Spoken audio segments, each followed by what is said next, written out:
Mediaventurados es un podcast de Audiogen. Isabel Peleteiro, directora general de IMOP Insights. Para mí hay tres grandes conclusiones del estudio. La primera es que no hay una definición de lo que es un podcast. Por lo tanto, cuando oímos por ahí cifras sobre el consumo de podcast, realmente no sabemos a qué están haciendo referencia. Para una segunda conclusión que a mí me parece que es muy importante es hablar de la fortaleza del audio y decir que en este contexto la fuerza está fundamentalmente en el mundo de la radio.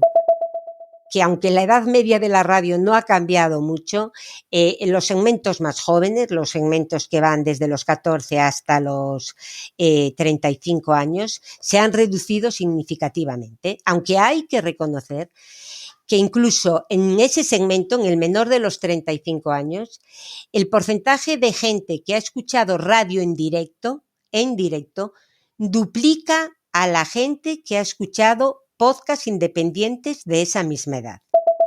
Mediaventurados Podcast, la disrupción. Cuarta temporada con más pasión por el audio. Presentado por Jorge Haley.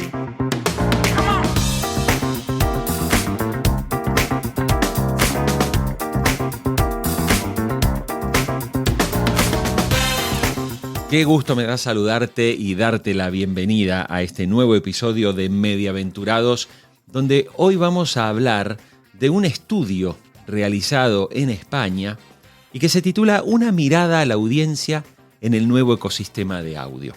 Este estudio lleva la firma de Isabel Peleteiro Ramos, que es la directora de IMOP Insights, y que hizo un análisis con una pregunta que me resulta muy valiosa, muy interesante. ¿Qué es un podcast? Estamos en un tiempo donde hablamos tanto del podcasting, donde se publica tanta información sobre el podcasting. Resulta que cuando se hace un estudio, nos encontramos que las respuestas son variadas. No todo el mundo piensa que un podcast es exactamente un podcast. Por eso creo que esta entrevista te va a gustar. Primero por estas conclusiones que se identificaron después de entrevistar a más de 2.000 personas y de encontrarse, por ejemplo, que en función de la edad que tengas, tu percepción de lo que es un podcast va a variar. En pocas palabras, si tienes cierta edad, vas a vincularte al podcasting con el contenido nativo, el digital nativo, de nuevos comunicadores, de temáticas específicas o de entretenimiento. Ahora, si tienes más de 40 años, muy posiblemente vas a conectar con el podcasting como un producto de radio a la carta. ¿Por qué no escuchamos a Isabel Peleteiro en una entrevista que he disfrutado mucho y en una entrevista que espero también que disfrutes porque hace algunas reflexiones que creo son valiosas y muy extrapolables a lo que ocurre con el consumo del audio, tanto en radio como en podcast, tanto para España como para América Latina? Vamos a ello. Isabel Peleteiro es la directora general de IMOP Insights, un instituto de investigación social y estudios de mercado con más de 30 años de experiencia. Especialistas en el análisis de medios, audiencias y publicidad, así como estudios políticos y sociales. También realizan investigaciones para gran consumo y reputación de marca. En noviembre de 2023, IMOP Insights presentó el estudio Una mirada a la audiencia en el nuevo ecosistema de audio, en el que analiza el podcasting y la radio en el entorno de España. Con la directora y responsable del estudio, conversamos en este episodio de Mediaventurados. Isabel Peleteiro, en el estudio que dirigiste titulado Una mirada a la audiencia en el nuevo ecosistema de audio, ¿cuáles son las principales conclusiones que encontraron? Bueno, vamos a ver, lo primero quería aclarar que este estudio es su tercera edición, ¿vale? Es la tercera vez, por lo tanto, para algunos indicadores hemos podido ir analizando la evolución y, por otro lado, las experiencias previas nos han permitido afinar más las preguntas de esta tercera ola. Pero para mí hay tres grandes conclusiones del estudio. La primera es que no hay una definición de lo que es un podcast. Por lo tanto, cuando oímos por ahí cifras sobre el consumo de podcasts, realmente no sabemos a qué están haciendo referencia. Para Una segunda conclusión que a mí me parece que es muy importante es hablar de la fortaleza del audio y decir que en este contexto la fuerza está fundamentalmente en el mundo de la radio. 6 de cada 10 personas de 14 y más años han entrado en contacto con la radio, ya sea a través de medios analógicos o medios digitales, en el día de ayer. Y el 81%, me parece que es, o un 83%, en el último mes. Y hay una tercera idea que para mí tiene mucho valor, que es que la radio es el único medio que ha conseguido sumar el on y el off. Es decir, lo digital ha ampliado la cobertura del medio radio, le ha dado la posibilidad de la coordinación espaciotemporal y de la movilidad al oyente. Y creo que esto es algo que no tiene precio.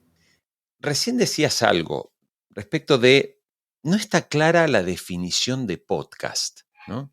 En general, cuando hablamos del concepto podcast, dice, bueno, vale, esto es un audio que se sube grabado, un audio digital, y ese audio digital se distribuye como si fuera un RSS, ¿no? A través de distintas plataformas a dispositivos. O sea, esto es lo que normalmente consideraríamos un podcast. Sin embargo, es cierto lo que dices, que al final, en estos últimos años que se puso tan de moda la palabra, puede que haya gente que no tenga claro qué es un podcast. Y para ti, y basándote en el estudio que hicieron, ¿cuál es la definición percibida de la palabra podcast en la mayoría de los consultados? Bueno, yo estoy de acuerdo que a nivel teórico tu definición se ajusta a lo que es un podcast, pero luego en la práctica cotidiana el mercado no está de acuerdo o no comparte totalmente esa definición. Y desde la perspectiva del oyente, pues yo creo que hay casi tantas definiciones del podcast como oyentes tenemos. Y esto va a depender de la familiaridad o de la proximidad a los distintos consumos de audio. Hoy por hoy, como lo que más se consume es la radio en diferido, cuando a la gente le preguntamos qué es un podcast, la mayoría nos va a decir que es radio en diferido. Aunque esta preponderancia de la definición de podcast como radio en diferido, pues se ha visto reducida en estas distintas olas que te hemos comentado, porque es verdad que el crecimiento de otros formatos de audio ha ido creciendo en estos 3 años. Cuando ustedes hicieron este estudio y analizaron todo el panorama, ¿no? La palabra podcast está más asociada al concepto de radio en diferido. ¿Qué pasa cuando queremos analizar esa percepción? Que radio en diferido entiendo que también corresponderá a lo mejor a un segmento de edad, ¿no? O sea, porque la variedad de edades y de percepciones, uno tiene la sensación de que la gente joven probablemente identifique más el podcast como un producto más nativo digital, de gente que quizás no tenga que ver con los medios de comunicación, y que quizás el adulto piensa que el podcast es efectivamente la radio a la carta. Sí, era lo que te decía, como la proximidad al consumo ayuda a la definición del podcast y los jóvenes son los que más consumen audios independientes, son los que más nos van a definir el podcast como audios independientes. De hecho, podríamos decir que hay una relación inversa entre edad y definición del podcast como radio independiente, como radio en diferido o como contenidos independientes. Cuanto más joven, mayor es la probabilidad de que lo definas como contenidos independientes, y cuanta más edad tengas, mayor es la probabilidad de que lo definas como radio en diferido. De todas formas, también entre los jóvenes hay cierta indefinición. Y además esa indefinición se pone de manifiesto después en los consumos que él hace. Como sobre todo los jóvenes consumen audio en gran medida a través de YouTube, a través de las redes sociales o a través de las plataformas de podcasting, muchas veces no saben cuál es el origen de ese podcast. Y eso explica que cuando le preguntamos cuáles son los podcasts que más consumen, entre el top 10 se encuentren 3 que proceden del mundo de la radio. En aquel momento era... Pues Nadie sabe nada, seguramente. Nadie sabe nada, efectivamente, el partidazo de COPE y CLIM. Lo interesante que mencionas cuando hablas de esto, claro, el partidazo de la COPE, que viene a ser el competidor del Larguero, que es curioso, porque el Larguero por muchos años era el audio más descargado de España, antes de que se hablara del concepto podcast, ¿no? La gente lo descargaba. Cuando yo trabajaba en la SER, todas las mañanas teníamos miles de descargas del audio en ese momento con José Ramón de la Morena, ¿no? Esta vinculación, ¿no crees que la radio también allí está perdiéndose una oportunidad en el sentido de, a ver, si Nadie sabe nada es uno de los podcasts más escuchados, es posible que la mayoría, que mucha de la gente que lo oye no sepa que ese programa lo puede realmente escuchar en vivo a través de la antena, ¿no? A través de la antena de la SER, que naturalmente está en un horario que no es el más cómodo, es un horario nocturno, es en fin de semana, y está claro que seguramente en radio tiene mucha menos audiencia, seguramente no, tiene mucha menos audiencia en la radio que la cantidad de gente que luego lo escucha en formato on demand. Pero ahí te pregunto si no crees que también la radio está como desaprovechando una oportunidad en ese sentido, en el aspecto digital de poder marketear mejor sus programas, convirtiéndolos realmente en formatos de audio on demand o formato podcast. Bueno, yo creo que las estrategias de la radio son muy diferentes y también creo que decidir dar contenidos a los agregadores o generar plataformas propias de podcast, creo que todo tiene sus pros y sus contras. No es tarea fácil para definir en 2 palabras. Dudo. No tengo tan claro. Bueno, una de las cosas que sí sale en el estudio es que en la actualidad los contenidos de podcast se suelen escuchar en streaming, es decir, que hay muy poca gente que se los descarga, ¿vale? Por lo tanto, de ahí está en parte la dificultad de medir el consumo de podcast, porque no sabes cuánta gente se lo descarga y de la gente que se lo descarga tampoco sabemos cuántos lo escuchan o cuántos no lo escuchan, ¿vale? De lo que sí que tenemos son cifras del consumo de los programas de radio, y hablemos, por ejemplo, del partidazo de COPE, pues tiene unas audiencias más que significativas, ¿vale? Porque tiene una audiencia además diaria, que no es un consumo a lo mejor tan recurrente el consumo que se hace a través en diferido. En cualquier caso, desconocemos esa información. A mí sí que me parece que cuando vamos a buscar programas y desde la radio y pensando en segmentos jóvenes, segmentos a los que no llega de manera tan fácil a través de sus propias plataformas, como es en el caso de los jóvenes, pues sí que, o sea, sabemos que, por ejemplo, los menores de 24 años escuchan la radio en diferido más a través de YouTube o a través de las redes sociales o a través de las plataformas de podcasting que a través de las propias plataformas de la radio, la app o la web de la radio. Por lo tanto, si queremos ir a buscar a esta gente, probablemente tengamos que ir a sus caladeros, ¿no? Que los encontramos pues en el mundo digital. Ahí sí, pero quizás no de forma generalizada cuando vamos a buscar otro tipo de contenidos a los que accedemos de manera fácil con nuestras propias plataformas. Mediaventurados. Presentado por Jorge Haley. Ya te he contado que Mediaventurados es un podcast de Audiogen, y Audiogen 3x3 Newsletter es la newsletter que tienes que recibir cada domingo en tu bandeja de entrada, suscribiéndote completamente gratis. La newsletter, te contamos 3 historias importantes de la semana, te damos 3 noticias breves y te hacemos 3 recomendaciones de libros, podcasts o un vídeo que sea interesante y vinculado con la industria del audio. Audiogen 3x3 Newsletter la hacemos Jorge Haley, Luis Miguel Pedrero y Agustín Espada. Para suscribirte, audiogen.substack.com. Alicia, cuando hicieron este estudio y analizaron las preferencias según las edades, ¿qué tipo de podcast o qué tipo de audio le interesa a cada segmento? Bueno, así ahora que pueda recordar, cuando analizo los podcasts más escuchados por las distintas edades, veo que los más jóvenes, quizás el elemento común que tienen o quizás lo que prioriza en la propia selección sea el comunicador.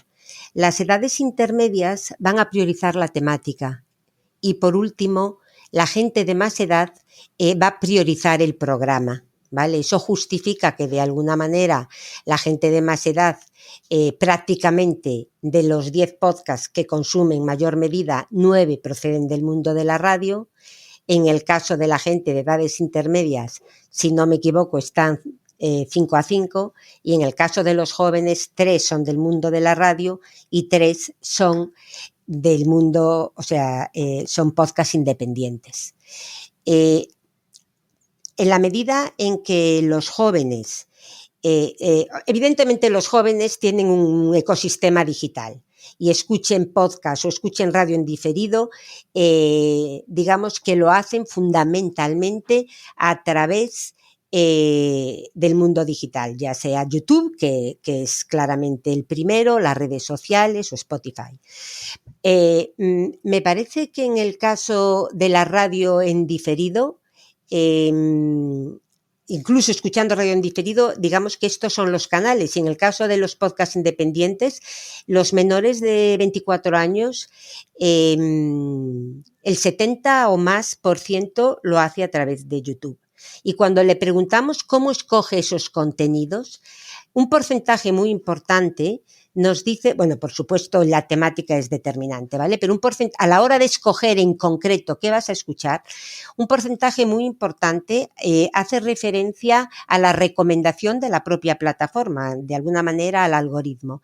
Y otro elemento que también es importante para ellos, igual que para los mayores, es la persona que elabora el podcast. En el caso de los mayores, porque los conoce a través de la radio; en el caso de los más jóvenes, porque son personajes o son comunicadores, que han configurado o que se han generado, digamos, un personaje a través de las propias redes sociales y de los cuales los jóvenes los siguen más allá del propio consumo de podcast. Y es este conocimiento el que también condiciona su escucha.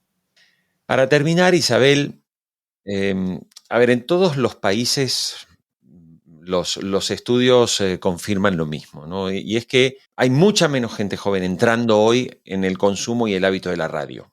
Por no decir que realmente ya los porcentajes de acceso a la radio, como lo era hace 25 o 30 años, en algunos países el público joven tiene tantos estímulos digitales que la opción de la radio está ahí, pero obviamente no tiene el peso y el impacto que tenía una generación anterior. Claro, los que analizamos y miramos lo que pasa en la industria, creemos que hay una parte y hay una preocupación de cara al futuro, sobre todo por la rapidez de cambio que se producen y los procesos tan violentos. O sea, para citar un ejemplo, o sea, Blockbuster era un gigante y su desaparición se dio en solo 6 años. O sea, de ser el número 1, aparece Netflix y en 6 años prácticamente desaparece el formato de consumir el video y todo. Es decir, fue tan rápido que es como que la empresa no supo reaccionar, no entendió el cambio, no entendió a las audiencias y terminó en la quiebra. Uno de lo que no quiere que ocurra es que lo que no queremos es que a la radio le pase eso, es decir, que en un momento la radio no que desaparezca, sino, me gusta mucho una frase que siempre dice Gorka Sumeta, que la radio se vuelva irrelevante en la vida de la gente, ¿no? Que eso puede pasar. Teniendo en cuenta eso, me gustaría tu mirada, tu percepción de qué riesgos, cuando miras hoy, conociendo la radio, habiéndola estudiado, ¿no? ¿Cuáles son los riesgos que identificas que son más urgentes que la radio debería abordar? Hablar del futuro genera mucha incertidumbre. ¿Quién nos iba a decir hoy, 4 años después de la pandemia, que el VOD empezaría a dar síntomas de debilidad o de cansancio. ¿Quién nos lo iba a decir? Nadie lo creería. Cuando hablo de la radio, yo creo que no hay una radio, ¿vale? Está la radio musical con su problemática específica, está la radio hablada o la radio generalista, de la que no podemos discutir, que vive unos momentos claramente importantes y gloriosos, especialmente en lo que es en la programación que va entre las 6, las 10 o la 1 de la mañana. Tenemos la radio deportiva, es decir, que cada radio necesita su estrategia.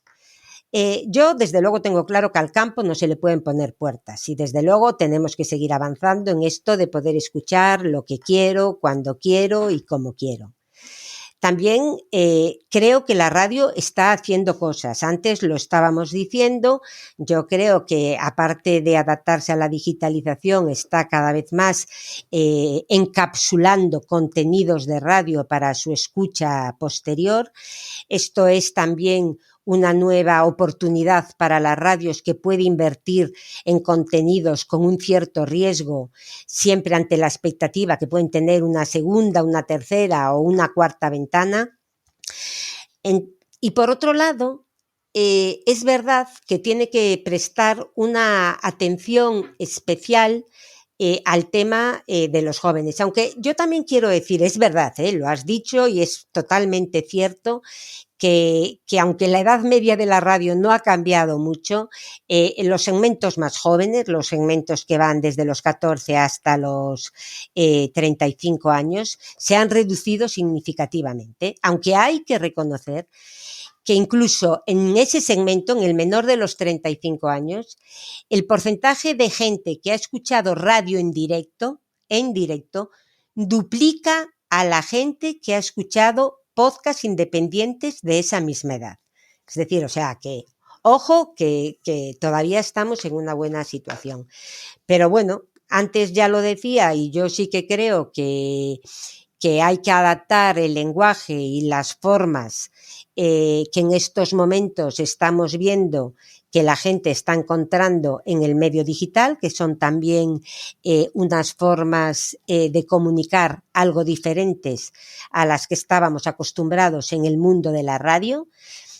También ahí quiero decir que en la radio hablada el joven tardaba en entrar, es decir, que el joven se incorporaba a la radio a través de la radio musical y con un objetivo fundamental, de alguna manera, sobre todo en algunas cadenas, que era aprender de música y que ahora es verdad que esto lo está haciendo a través de otras vías. Pero bueno, que sí, que es muy probable que tenga que empezar a trabajar otros formatos, otros lenguajes, e incluso me atrevería a decir que a la hora de buscar comunicadores, a la hora de buscar no nuevos rostros, pero sí nuevas voces, pues además de prestar atención a los medios tradicionales, la prensa, la radio y la propia televisión, yo creo que también hay que buscar voces en el ámbito digital. En esta cuarta temporada de Mediaventurados, siempre tuve como por norma cerrar cada episodio siempre preguntándole lo mismo a cada invitado. Y cada año ha tenido su particularidad. Como este año el claim de Mediaventurados es la disrupción, estoy proponiéndole a los invitados hacer un juego de ciencia ficción, ¿sí? De imaginar que estamos en el 2035, dentro de 11 años, ¿no? Y hay que definir, estás en el futuro y hay que definir qué será la radio en ese momento para Isabel Peleteiro. Pues yo creo que la radio en ese momento seguirá siendo lo que es ahora. La radio seguirá siendo audio. La radio seguirá siendo compañía. La radio seguirá siendo la posibilidad de contarnos historias interesantes que nos aportan, que nos hacen vivir, que nos hacen temblar, que nos hacen sentir. Creo que eso no va a cambiar. Lo escucharemos de una manera, lo escucharemos de otro, pero creo que eso va a seguir siendo la fortaleza del audio y la fortaleza, por lo tanto, de la radio.